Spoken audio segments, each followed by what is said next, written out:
नमस्कार, knocking-news.com में आपका स्वागत है। मैं हूं गिरिजेश वशिष्ठ। आखिर ओमिक्रॉन भारत आ ही गया।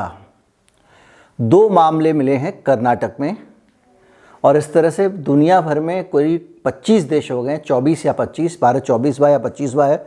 इसको लेकर असमंजस है जहां पे ओमिक्रॉन पाया गया है। यानी ओमिक्रॉन वायरस सबसे पहले भले ही दक्षिण अफ्रीका में खोजा गया हो, लेकिन ज़रूरी नहीं है कि दक्षिण अफ्रीका से वो सब जगह गया है। ये भी हो सकता है कि दुनिया में कई जगहों पे ओमिक्रॉन पहले से मौजूद हो और दक्षिण अफ्रीका वालों ने पहले पता लगा लिया। लेकिन हमारा मसला ये नहीं है वो पहले आया बाद में आया, वो हमारा मसला नहीं है।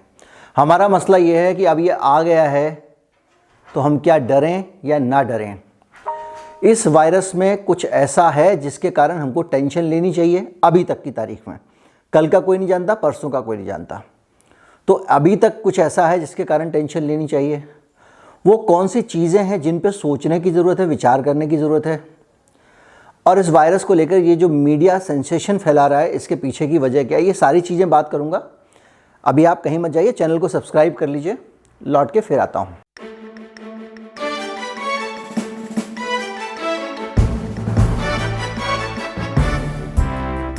हमारे चैनल को अगर आप सपोर्ट करना चाहते हैं तो ये बार कोड नीचे मैंने लगा दिया है ताकि आपको बार कोड के लिए प्रोग्राम के अंदर तक ना जाना पड़े, क्योंकि कई लोगों ने कहा कि हमें तो बाद में बार कोड मिला ही नहीं। मैं समझ गया कि कुछ कम्युनिकेशन गैप है और बहुत जल्दी मैं आपको एक साधारण तरीके का व्हाट्सएप नंबर दे दूंगा जिसके ज़रिए आप भुगतान कर सकें।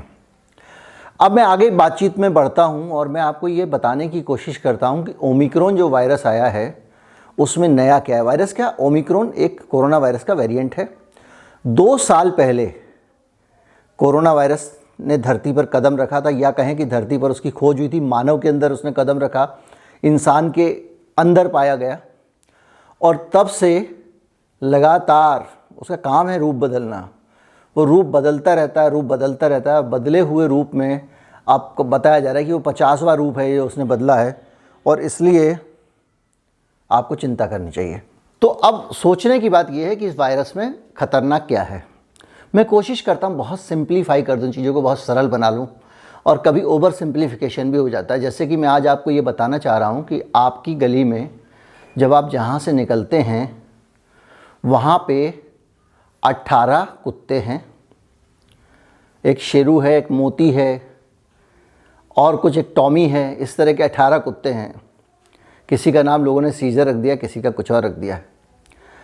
और होते होते ये हुआ है कि एक कुत्ता नया अचानक आ गया, कहीं दिखाई दे रहा है आपके इलाके में, एक काले कलर का कुत्ता जो अभी तक नहीं था।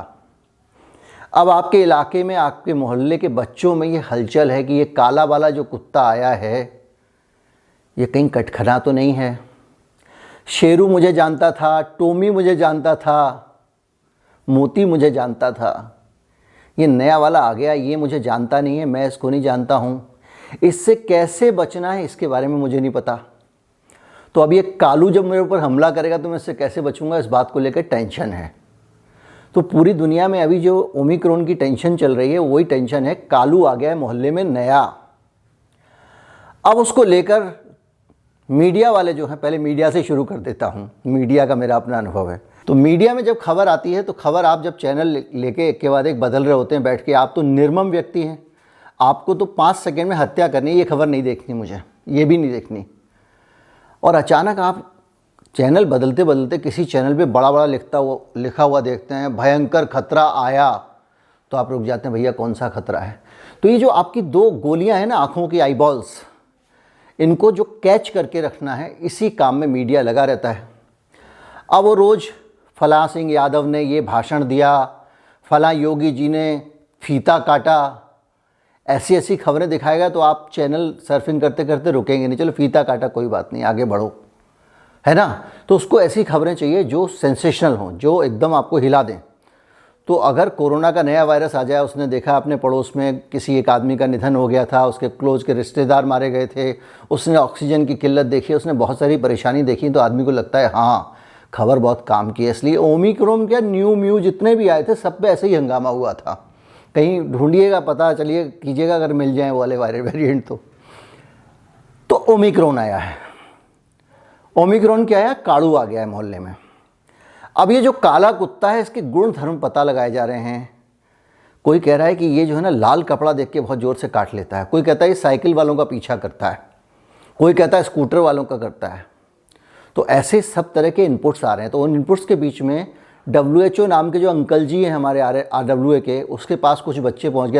अंकल जी ये काला वाला जो नया काड़ू आया है ये कैसा है।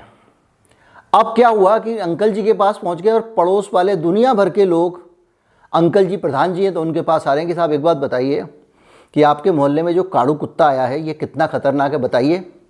अब वो सामने की सोसाइटी वाले पूछ रहे हैं, इधर वाले पूछ रहे हैं, तो हमारे वाले जो प्रधान जी हैं अंकल जी, वो अपना एक स्टेटमेंट जारी करते हैं और स्टेटमेंट में वो ये बताते हैं कि ये काड़ू कितना खतरनाक है। तो जो हमारे मोहल्ले वाले प्रधान जी अंकल जी हैं वो है WHO। अब WHO का जो शुरुआती ऑब्जर्वेशन है इस काड़ू वाले उदाहरण से समझिए। WHO कह रहे हैं काड़ू वैसा ही कुत्ता है जैसे दूसरे कुत्ते थे और ये वेरिएंट ऑफ कंसर्न है क्योंकि ये वो बड़ी वाली जात का कुत्ता है जो एकदम छाती तक पहुंच जाता है, अगर इसने मार दिया तो बहुत जोर से पटक लेगा। तो ये वेरिएंट ऑफ कंसर्न है, ये कह दिया उन्होंने। उसके बाद उनसे पूछा गया अंकल जी कितने लोग काटे अभी तक। अंकल जी कह रहे हैं आता है थोड़ा बहुत, गुर्राता तो है और इसने जो है पंजा वंजा भी एक आध को मार दिया है, लेकिन ऐसा सीरियसली किसी को नहीं काटा कि आदमी की जान चली जाए या उसको 14 इंजेक्शन लगवाने पड़े। यही स्थिति ओमिक्रॉन की है। ओमिक्रॉन जो है उसने अभी तक किसी भी आदमी को गंभीर नुकसान नहीं पहुंचाया है। अब कई सवाल उठते हैं जिसको लेकर, उसमें ये कहा गया है, जो WHO कह रहा है वो ये कह रहा है कि अभी तक वहाँ जो लोग इन्फेक्टेड पाए गए हैं वो लोग स्टूडेंट्स थे, यंग थे, इसलिए उनके अंदर हो सकता है उसका एडवर्स इफेक्ट ना आया और इसलिए हमको और देखने की ज़रूरत है, काड़ू खतरनाक तो नहीं है, ये WHO कह रहा है। अब बात हो रहा है कि सीवियरिटी, कालू काटता है तो दांत कितने बड़े बड़े हैं, क्या मांस खींच लेता है? तो WHO कह रहा है कि खींच भी सकता है और नहीं भी खींच सकता है, अभी कुछ पता नहीं है। अब बात आई कि इस काड़ू से सोसाइटी की रक्षा कैसे होगी, क्योंकि ये आ गया है मोहल्ले में बच्चों को काटेगा तो इससे रक्षा कैसे होगी। तो रक्षा कैसे होगी का जवाब वैज्ञानिक ये दे रहे हैं कि जो पहले से यहाँ पे 18 कुत्ते बैठे हुए हैं ना, वो काड़ू को संभाल लेंगे। वो कुत्ते बहुत पावरफुल हैं, नंबर 1। नंबर 2, हमारी सोसाइटी के बच्चों को जो 50 कुत्तों के साथ खेलते थे, उनके साथ खेलते खेलते इतना एक्सपीरियंस हो गया है वो कालू को भी हैंडल कर लेंगे। ये बात तो सही है कि काड़ू लोगों के पास ज़्यादा से ज़्यादा जाएगा, ज़्यादा से ज़्यादा लोगों से मिलेगा, ज़्यादा लोगों के टच में आएगा। ऐसे ही ओमिक्रॉन इन्फेक्शन तो कर रहा है, लोगों के अंदर तो जा रहा है, लेकिन अभी तक कोई सांस लेने की दिक्कत नहीं आई है, रेस्पिरेटरी इश्यूज़ नहीं आए हैं, कोई क्रिटिकल प्रॉब्लम नहीं आई है जिसके कारण ज़्यादा दिक्कत हो रही हो। अभी तक ऐसा कोई केस नहीं आया है जिसमें जान पे बनाए, ऐसा केस भी नहीं आया जिसमें ICU में जाना पड़े। अब इसको लेकर विद्वानों की अलग अलग राय है। मैं दक्षिण अफ्रीका के एक वैज्ञानिक हैं जिनका बयान मैं यहाँ लगा रहा हूँ। मैं यहाँ के लोकल वैज्ञानिकों की बात ही नहीं कर रहा हूँ क्योंकि ज़्यादातर काम वहाँ हो रहा है, तो ज़्यादा अच्छा ये है कि डोमेन एक्सपर्ट जो है और लोकल उसी जगह का हो, उसकी बात को ध्यान दिया जाए। उनका कहना ये है कि ये जो काड़ू है ना, ये इसलिए नहीं काट रहा है कि बच्चों को पहले ही कुत्तों से डील करने की आदत है। इनकी सोसाइटी में बहुत सारे कुत्ते हैं, तो जब 1 नंबर से लेके 50 नंबर तक अलग अलग तरह के वेरिएंट म्यूटेशन आ चुके हैं समाज में, और हमारा आपका सबका शरीर उन म्यूटेशंस का अभ्यस्त हो गया है। प्रीवियस इन्फेक्शन जिनको हुए हैं उन लोगों को, और जिनको टीके के ज़रिए इन्फेक्शन दिया गया है उन लोगों को, उनका शरीर थोड़ा सा हैंडल करने में, जिसको कहते हैं कि वो काबिल हो गया है, उसको अनुभव है, इसलिए वो ओमिक्रॉन को हैंडल कर ले रहा है। ठीक वैसे ही जैसे कि कालू को सोसाइटी के बच्चे हैंडल कर सकते हैं। दूसरी चीज़ ये भी है कि ये ज़्यादा फैलेगा या कम फैलेगा। WHO कह रहा है ज़्यादा फैलेगा। इसलिए फैलेगा कि सोसाइटी वाले इसको जानते नहीं हैं कि ये कुत्ता कौन सा है, क्या है, मतलब इससे परिचय नहीं है। अभी ये ज़्यादा इसलिए फैल सकता है क्योंकि हमारे शरीर ओमिक्रॉन से परिचित नहीं है। हमारे शरीर उस अलग डिफरेंट डिजाइन के एक चेहरा वेरा बदल के, शक्ल बदल के जो आदमी आ गया उसको पहचानते नहीं हैं। लेकिन इसका मतलब ये नहीं है कि अगर घर में घुसाएगा तो हम उसकी ढिशुम ढिशुम करने में कहीं ना कहीं कमज़ोर पड़ते हैं। हमारे शरीर तैयार हैं, अभी तक की जो जानकारी है उसके हिसाब से हमारे शरीर जिनको कुदरत का टीका लग गया है, वो शरीर जब भी उनके पास ओमिक्रॉन आएगा, अभी तक की जानकारी के मुताबिक वो उसको संभाल लेंगे। हमारे शरीर के पास में वो लठ है जिससे काड़ू को ठीक किया जा सकता है। और अभी तक का अनुभव पूरी दुनिया का ये कहता है कि जितने लोगों में भी पॉजिटिव मिला है, किसी के सिम्टम्स खराब नहीं निकले हैं। अब WHO की दूसरी टेंशन है और वो टेंशन समझनी चाहिए। भारत के लोगों को आके डेल्टा वेरिएंट पूरी तरह से एक इम्यूनिटी पैदा करके चला गया। डेल्टा वेरिएंट भारत आया, भारत आके लोगों को बीमारी लगी, कुछ लोग सिम्टोमेटिक हुए, कुछ लोग एसिम्टोमेटिक हुए, कुछ लोगों को पता भी नहीं चला, लेकिन वो सब लोग इम्यून हो चुके हैं, उनके अंदर एक प्रतिरोधक क्षमता विकसित हो गई है। तो जब बाहर से ओमिक्रॉन या कोई भी क्रोन आएगा, वो कितना भी रूप बदल ले, लेकिन उसने अभी तक इतना रूप नहीं बदला है कि हमारी जो प्रतिरोधक क्षमता है उसको पहचान ना सके। ये मेरा अपना अनुमान है, जिन लोगों को वैज्ञानिक समझ है उसको करेक्ट कर सकते हैं, कि आरटीपीसीआर टेस्ट के ज़रिए जब तक आप कोरोना की जांच कर पा रहे हैं, कोरोना पॉजिटिव या नेगेटिव है, तब तक डरने वाली बात नहीं है। क्योंकि आपके जो आरटीपीसीआर टेस्ट हैं वो उस तरह के वायरस को पहचानते हैं और शरीर भी उस तरह के वायरस को उस हद तक तो पहचान सकता है। लेकिन मैंने आपको पहले ही कहा था कि कुछ भी संभव है, हो सकता है कि कभी कोई ऐसा वेरिएंट आ जाए जिसको ना तो हमारा नेचुरल इम्यूनिटी पहचान पाए, ना जिसको टीका पहचान पाए। क्योंकि इम्यूनिटी दोनों ही चीज़ों से बनती है, नेचुरल बने या टीके का इन्फेक्शन देने से बने। टीके से भी आप इन्फेक्शन देते हैं, थोड़ा नेचुरल तरीका है, नेचुरल तरीके से सांस में जाएगी, बार बार शरीर के संपर्क में आएगी, बार बार शरीर उससे लड़ेगा, बार बार शरीर की ट्रेनिंग होगी। उसमें क्या है, वो अंदर घुस गया, मस्कुलर रास्ते से घुस गया, शरीर की ट्रेनिंग ऐसी हो रही है कि भाई इसी रास्ते से आ सकता है, जबकि रास्ता आने वाला ये है, जहाँ से दुश्मन आने वाला उस चौराहे पे मजबूती से जो एजुकेशन होनी चाहिए गार्ड की, वो नेचुरल इम्यूनिटी में होती है। तो इसलिए ये जो आएगा ओमिक्रॉन या आ गया है, इससे कितना डरना चाहिए, ये कि निचोड़ है। अब मैं आपसे कहूँगा डेल्टा से कितना डरना चाहिए, सिग्मा से कितना डरना चाहिए, अल्फा से कितना डरना चाहिए, म्यू से कितना डरना चाहिए। ये सारे के सारे वेरिएंट हमारे पास में आ चुके हैं और हमारा शरीर इन सबको हैंडल कर सकता है। इसलिए इनसे भी नहीं डरना चाहिए और उनसे भी नहीं डरना चाहिए। फैक्ट है ना, क्योंकि अगर ये हमारा कुछ बिगाड़ सकते हैं तो ओमिक्रॉन भी बिगाड़ सकता है। ओमिक्रॉन में एक खराबी है, ओमिक्रॉन बहुत तेज़ी से फैलता है, बहुत आसानी से एक से दूसरे व्यक्ति में जा पा रहा है, क्योंकि काड़ू को लोगों के शरीर पहचानते नहीं है। काड़ू नया आया है, लेकिन ये पता है कि वो घुस आएगा तो जान जाएंगे, ये कुत्ता है, इसको डंडे से मारना है या इसको कैसे हैंडल करना है, साइकोलॉजिकली हैंडल करना है। कुत्तों को मारने के हालांकि मैं पक्ष में नहीं हूँ। तो इस तरह से जो सारी चीज़ें हैं उसके लिए आपका शरीर तैयार है। लेकिन आप उनके बारे में सोचिए जहाँ पे लहर नहीं आई है बड़ी बड़ी, जैसे भारत में तो बहुत बड़ी लहर आई।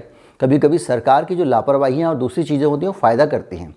केरल में पहली लहर में और दूसरी लहर में वो ज़्यादा चाक चौबंद रहे तो उनको झेलना पड़ गया, उनकी दूसरी लहर खिंचती चली गई, क्योंकि वहाँ पर सब लोगों का कोरोना से परिचय नहीं हुआ था। लेकिन बाकी भारत में आधा आंकड़ा छिपाती रही सरकारें, कभी कुछ करती रहीं और ये होता रहा। उस बीच में लोगों के बीच में तेज़ी से इन्फेक्शन फैला।